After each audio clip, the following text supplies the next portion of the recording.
Assalamualaikum warahmatullahi wabarakatuh.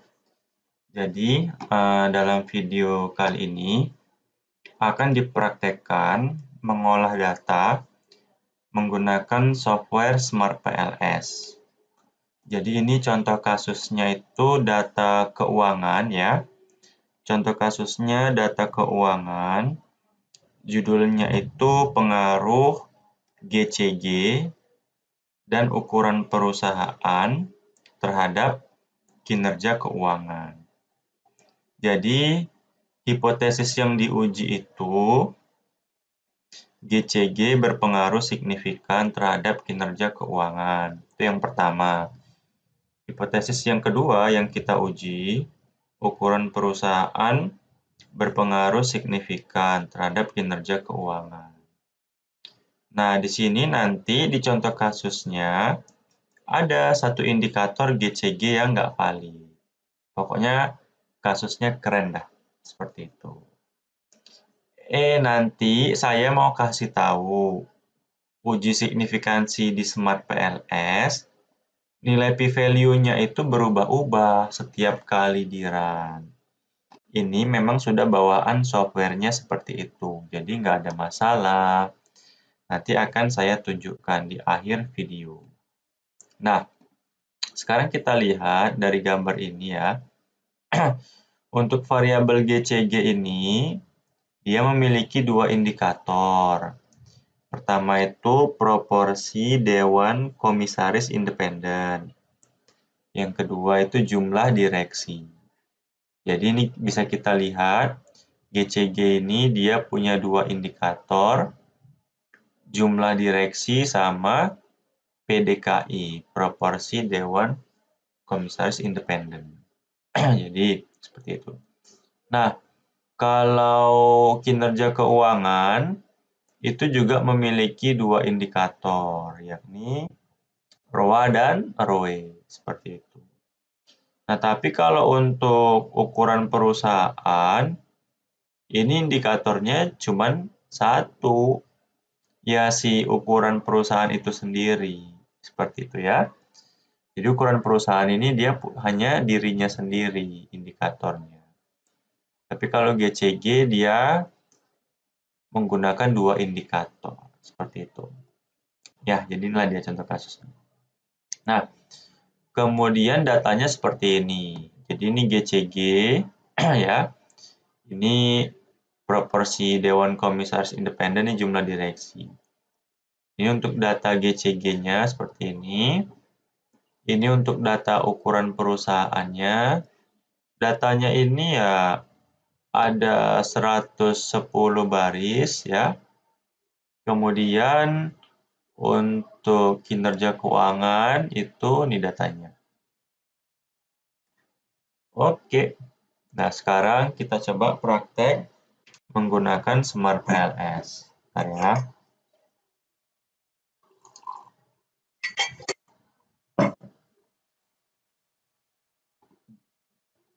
Nah, tahap yang pertama kita pindahkan data Excel ini ke dalam teks dokumen. Jadi, kita buat aja teks dokumen dulu. Kan? Data latihan Smart PLS. Ya. Kemudian kita buka. Nah, ini kan masih kosong. Jadi, kita pindahkan data ini. Jadi, saya ini di sini nggak menggunakan spasi, tapi saya gunakan garis bawah aja, pengganti spasi. Jadi, ini kita copy datanya semuanya. Ya, ini kita copy. Di sini 14 titik, titik itu koma ya. Saya sarankan sih kalau koma itu gunakan titik aja. Kadang software itu koma itu titik ngebacanya. Takutnya kalau kita buat 14 koma pakai koma, takutnya nanti dia terbaca huruf. Jadi softwarenya nggak bisa proses karena dia huruf. Komanya dianggap huruf. Jadi saya buat titik seperti itu. Ya, ini kita pindahkan di sini. Ya, jangan lupa kita set. Dah. Sekarang kita buka Smart PLS-nya.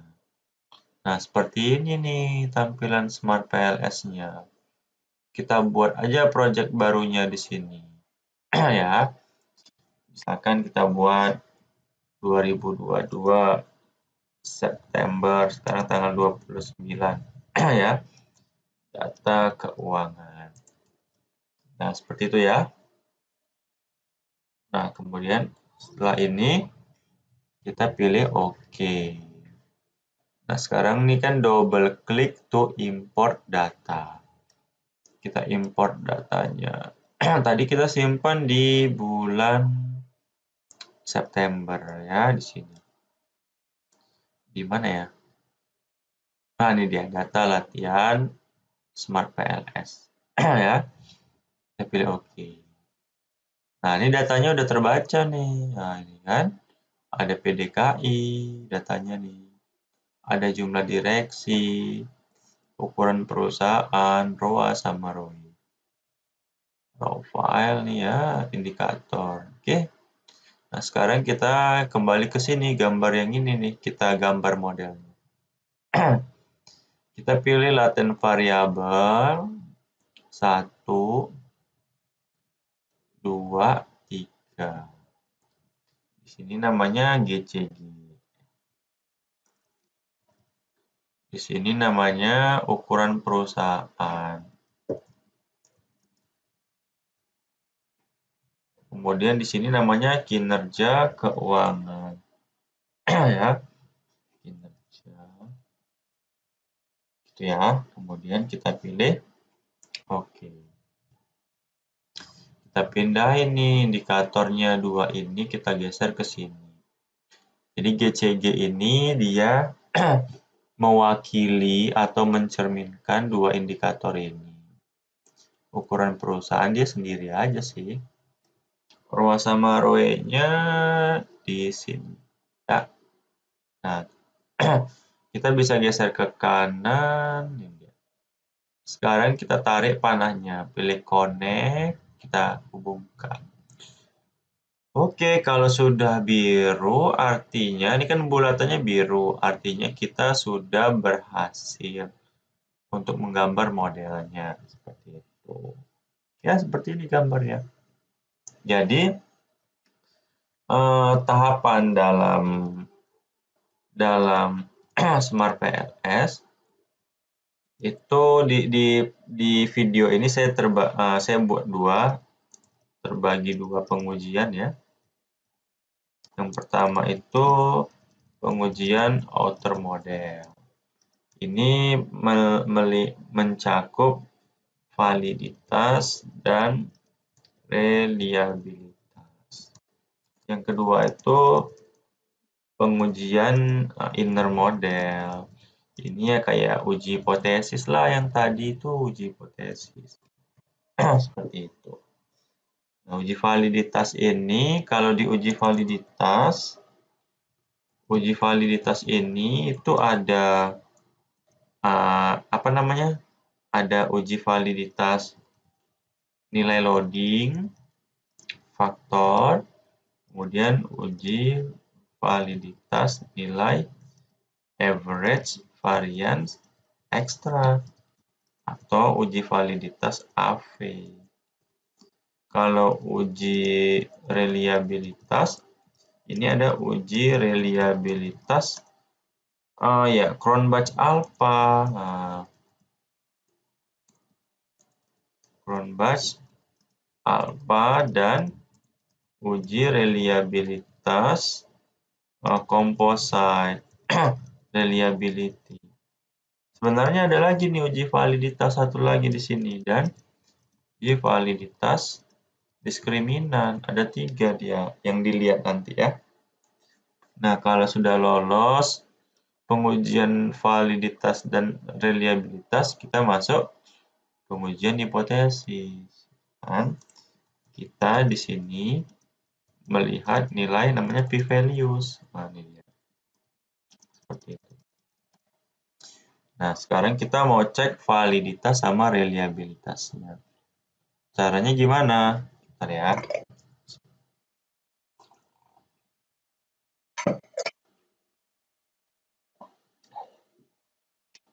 Caranya pilih calculate, pilih PLS algorithm ya. Kemudian di sini ya kita pilih start calculation. Tadi ingat kita mau uji validitas berdasarkan loading dulu ya. Jadi kita buat nih seperti ini aja.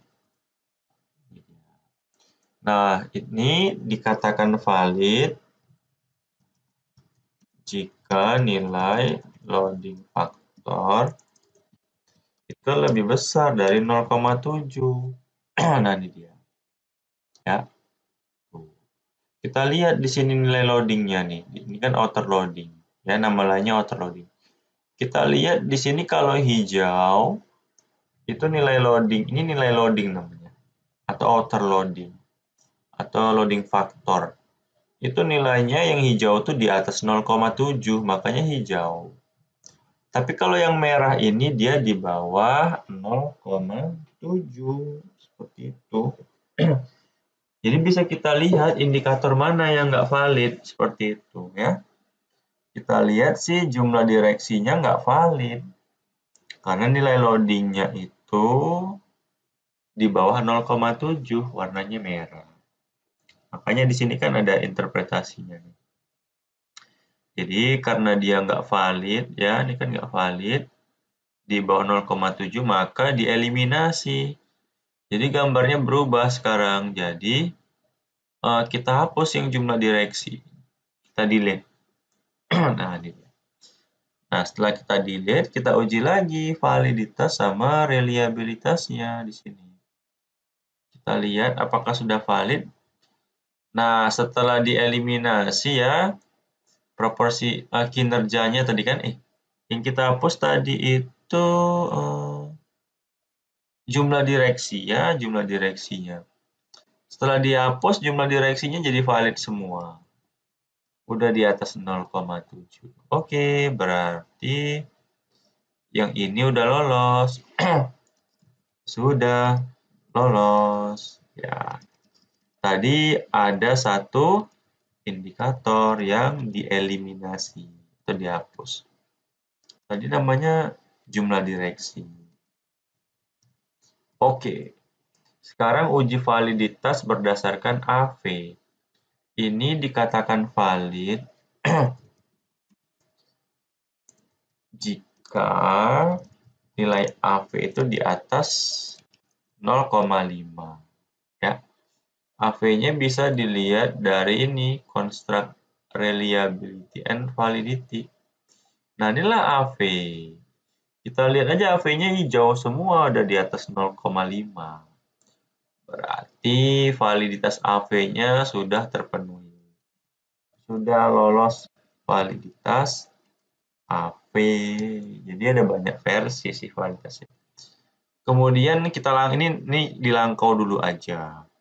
Kalau uji reliabilitas Cronbach alpha, uji reliabilitas composite reliability, dia harus ini dikatakan reliable kalau nilainya itu maksudnya nilai Cronbach alpha dan nilai composite reliability itu di atas 0,7. Nah, bisa kita lihat Cronbach alpha-nya semua di atas 0,7, makanya hijau. Composite reliability-nya juga di atas 0,7, makanya dia hijau. Berarti ini sudah lolos. Nah, terakhir validitas diskriminan. Nah, ini agak agak lumayan interpretasinya agak lumayan ribet lah kalau menurut saya. Jadi gini aja cara bacanya. Ini kita melihat nilai ini kita membandingkan nilai akar kuadrat AV suatu variabel dengan nilai korelasi antara variabel tersebut dengan variabel yang lain. Ya. Jadi nilai akar kuadrat AV itu dia harus lebih besar daripada nilai korelasinya. Itu baru dikatakan lolos validitas diskriminan. Gimana cara lihatnya? Cara lihatnya itu di sini. Diskriminan validity ini. Nah, ini dia. Namanya itu Fornell dan Larker. Nah, jadi ini GCG dengan GCG 1. Kinerja keuangan dengan kinerja keuangan itu tunggu ya. Iya, ya, ya. Ini yang ini ya, GCG dengan GCG 1. Tadi saya tekan apa ya? Tapi nggak apa ya. Ketekan kayaknya. Ya. Jadi oh sorry. Ukuran perusahaan ya nggak beraturan ya. Ah, ini dia. Tunggu kita run sekali lagi aja. Gara-gara ketekan tadi. Nah, di sini. Nah, ini dia ya. Ya kan, seperti ini. Ini seginiin aja. GCG dengan GCG 1. Kinerja keuangan dengan kinerja keuangan. Ya, seperti ini. Jadi ini cara bacanya ya. Ini 1 ini kenapa 1? Ini 1 ini bukan korelasi ya, tapi akar kuadrat AV. Jadi 1 0,912 1 ini 1 ini akar kuadrat AV dari GCG. 0,912 itu dari mana? Di akar kuadrat AV dari kinerja keuangan. Intinya yang di atas ini namanya diagonal ya, atau nilai akar kuadrat AV. Itu harus lebih besar daripada nilai yang di bawahnya. 0,162, 0,162, 0,96. Intinya yang paling atas ini tuh harus lebih besar daripada yang di bawah. 0,912 itu lebih besar daripada 0,196. Dia ngebandinginnya ke bawah. Yang diagonal ini harus lebih besar. Namanya akar kuadrat AV. Jika lebih besar artinya apa? Sudah lolos validitas diskriminan. Berarti udah lolos. Dan ini sudah lolos nih. Ya, udah lolos lah. Nah, setelah lolos semua, validitas sama reliabilitas, baru kita pengujian hipotesis intermodel. Nah, kita uji hipotesis dulu nih. Nah, uji hipotesis caranya gimana? Pilih calculate bootstrapping. Di sini biasa pakai one tail, bisa pakai two tail. Kalau pakai one tail ini biasanya hipotesisnya ada misalnya GCG berpengaruh positif. Nah, dia ada apa namanya? Pengaruhnya itu positif atau negatif, ya one tail. Tapi kalau statementnya GCG berpengaruh signifikan terhadap ini, maka two tail. Tapi sebagai contoh ini saya pakai one tail aja dulu, nggak apa-apa sih. Pengen lihat hasilnya kalau one tail ya. Pilih start calculation. Nah, di sini udah kelihatan nih hasilnya. Nah, di sini gimana cara ngambil keputusan hipotesisnya ini? GCG berpengaruh signifikan terhadap kinerja keuangan. Ternyata p-value-nya itu berapa? P-value-nya itu 0,079, dia di atas 0,05. Maka GCG tidak berpengaruh signifikan. Karena nilai p-values-nya di atas 0,05. Ukuran perusahaan dia yang berpengaruh signifikan, kan? 0,011 ya. Nilai p-values nilainya 0,010, kan dia di bawah 0,05. Maka ukuran perusahaan berpengaruh signifikan terhadap kinerja. Nah, gitu dia ya. Satu hipotesis ditolak, satu hipotesis terima ya, nggak ada masalah sih. Nah, inilah contoh apa namanya, indikatornya ada yang nggak valid di GCG. Nggak ada masalah, nggak ada masalah. Kemudian ya kalau dari hasil ya, ini kan udah diceritain semuanya nih. Itu kan diambil dari apa namanya, dari author. Kan? Nah, ini ujinya udah. Nah, nilai R square pengaruhnya 5,6%. Pengaruh GCG dan ukuran perusahaan terhadap kinerja keuangan 5,6%. Kita bisa lihat di mana? Di bagian ini. Di bagian, sorry di sini. Di bagian R square. Ya nih, kan R square-nya 0,056, 5,6%. Seperti itu. Ini ada Q-square sih. Q-square ini sebenarnya kayak uji simultan sih. Dia melihat nilai Q-square-nya kalau di atas 0, kalau nilai Q-square-nya di atas 0, maka GCG dan ukuran perusahaan secara simultan lah mungkin memiliki relevansi prediksi terhadap ukuran kinerja keuangan. Ya, seperti itu. Oke teman-teman, mungkin itu aja video dari saya. Mohon maaf atas segala kekurangan. Assalamualaikum warahmatullahi wabarakatuh.